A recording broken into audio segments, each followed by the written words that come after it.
안녕하세요. 캐나다의 앤드류 박사입니다. 오늘은 제가 워킹 홀리데이에 대해서 한번 말씀드려 볼까 해요. 저는 워킹 홀리데이 비자를 갖고선 처음으로 캐나다에서 경제활동을 시작해 봤습니다. 그때가 2013년 5월이었어요. 캐나다로 그때 가게 된 이유는 크게 두 가지 정도 될 것 같아요. 첫 번째는 한국에서의 삶이 너무 힘들었어요. 제가 전에도 말씀을 드렸던 것 같은데 저는 주 7일 하루 12시간씩 한 5, 6년 정도 일을 했어요. 그렇게 한 80시간씩 매일매일 일하는 게 너무 지쳐있을 때였어요. 그리고 제 자신이 너무 변화를 싫어하고 이렇게 안주하려고 하는 게 느껴지더라고요. 그런 저도 좀 싫었고요. 그래서 제 자신에 대해서 좀 실망하고 지친 면이 좀 있었습니다. 그래서 새로운 변화를 주기 위해서 캐나다에 갈 수 있는 워킹 홀리데이 비자를 신청했어요. 그리고 두 번째로는 제가 캐나다 약사 시험을 준비하고 있었는데 인턴 과정을 마쳐야 캐나다 약사 면허를 받을 수가 있어요. BC주 같은 경우에는 인턴 시간을 500시간을 마쳐야 돼요. 그걸 성공적으로 마무리했을 때 제가 캐나다 약사 면허를 발급받을 수가 있었어요. 그래서 워킹 홀리데이 비자가 저로서 이제 인턴을 합법적으로 마무리할 수 있는 그런 소중한 기회였죠. 2013년 5월에 캐나다를 떠나기로 결정을 합니다. 이 가는 게 쉬운 결정은 아니었어요. 내 마음가짐을 아주 단단하게 먹고 갔어요. 그 당시에 제가 제 자신한테 쓴 글을 한번 다시 봤는데요. 조금 조금 우습기도 하고 조금 비장하기도 하고 그렇더라고요. 제가 한번 이렇게 올려볼게요. 여러분들은 어떤 생각이 드세요? 저는 그 당시에 초심으로 돌아가서 다시 인생에 한번 변화를 줘보자 그런 마음가짐을 하고선 캐나다를 향했어요. 2013년 5월에 캐나다에서 이제 인턴 자리를 알아보고 다녔는데요. 그게 저한테 쉽지만은 않았어요. 일단 저는 영어를 너무 못했어요. 저는 제가 공항 검색대에서도 잡힌 적이 있거든요. 그때 짐 수색 다 당하고 이렇게 질문하는데 답도 잘 못하고 아주 버벅거렸던 기억이 나요. 영어가 안 됐기 때문에 몸으로 뛰었어요. 인턴 자리를 구하기 위해서 100군데 넘는 약국에 가고 저를 이렇게 뽑아달라고 애원을 했죠. 다행히 이렇게 100군데 넘게 가다 보니까 이렇게 연락이 오는 데는 있었어요. 그렇게 해서 인턴을 구했는데 이렇게 캐나다 밴쿠버에서의 낯선 삶이 이렇게 마냥 재밌지만은 않더라고요. 초심으로 돌아가서 처음부터 다시 시작하는 마음가짐이 있었어요. 그 당시에 제가 몇 달 생활비, 버틸 수 있는 몇 달 생활비만 가지고선 밴쿠버에 왔고 핸드폰도 안 가져갔어요. 핸드폰도 다 해지하고 핸드폰도 만들지 않았어요. 그리고 지하실에서 생활을 했어요.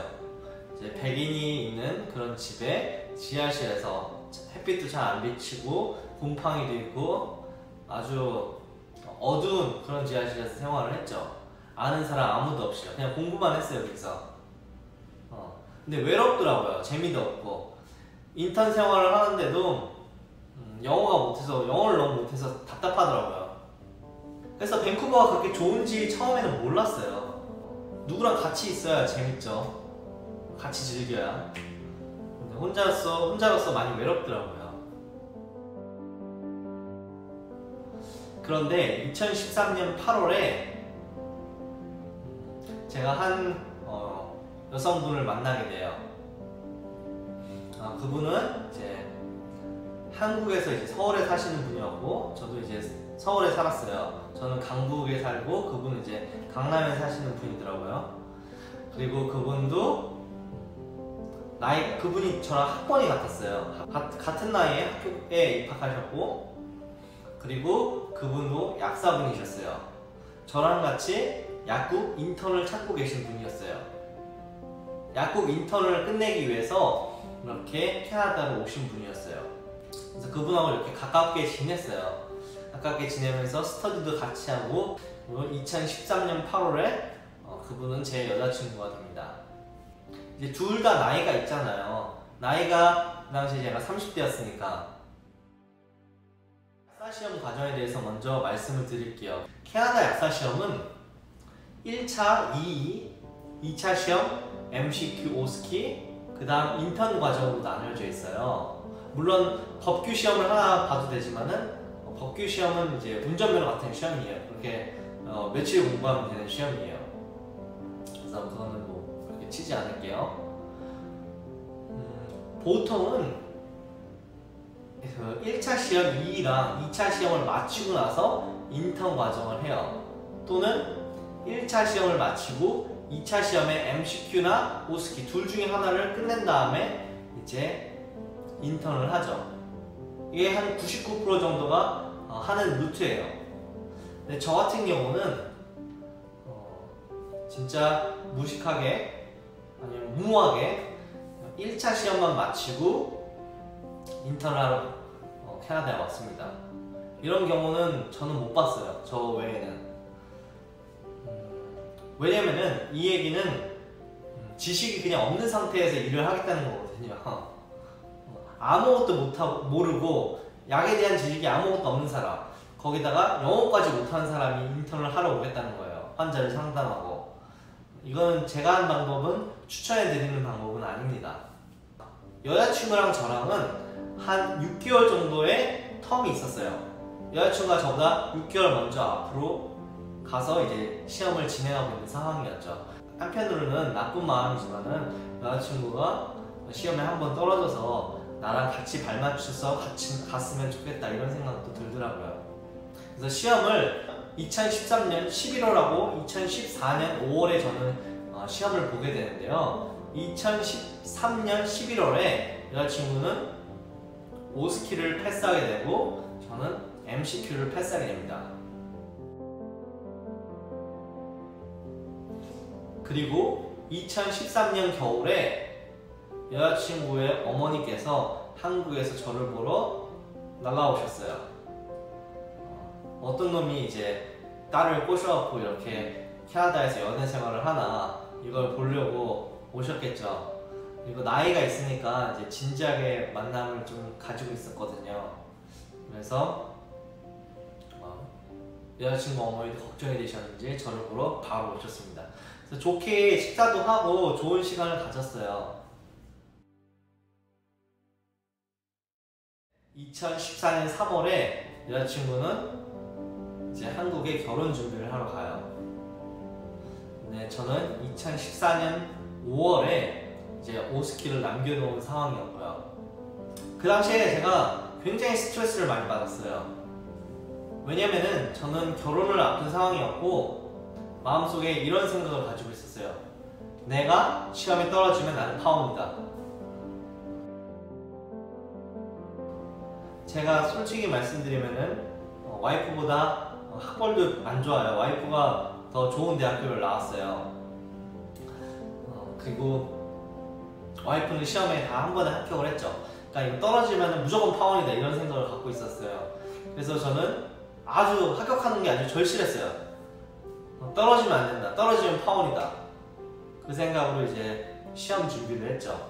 남들은 이제 시험에 합격하려면 보통 3번에서 5번 정도 준비하는 이런 책들을 봐야 돼요. 근데 저는 한 20번 정도를 봤던 것 같아요. 항상 저 자신한테 이제 되뇌였죠. 너는 세상에서 가장 무식한 놈이다. 난 더 많이 공부해야 된다. 그리고 이거 떨어지면 파혼이다. 이 두 가지를 항상 머릿속에 매일매일 이제 저 자신한테 주입을 시켰어요.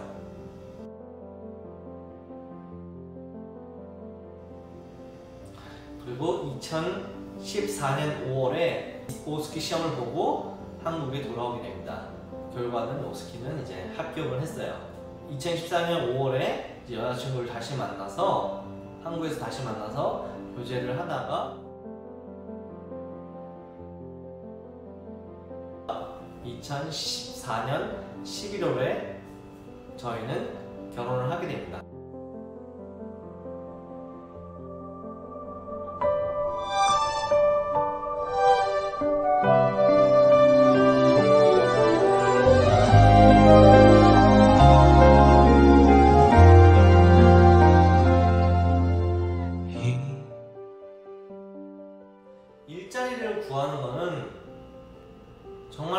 좋았어요.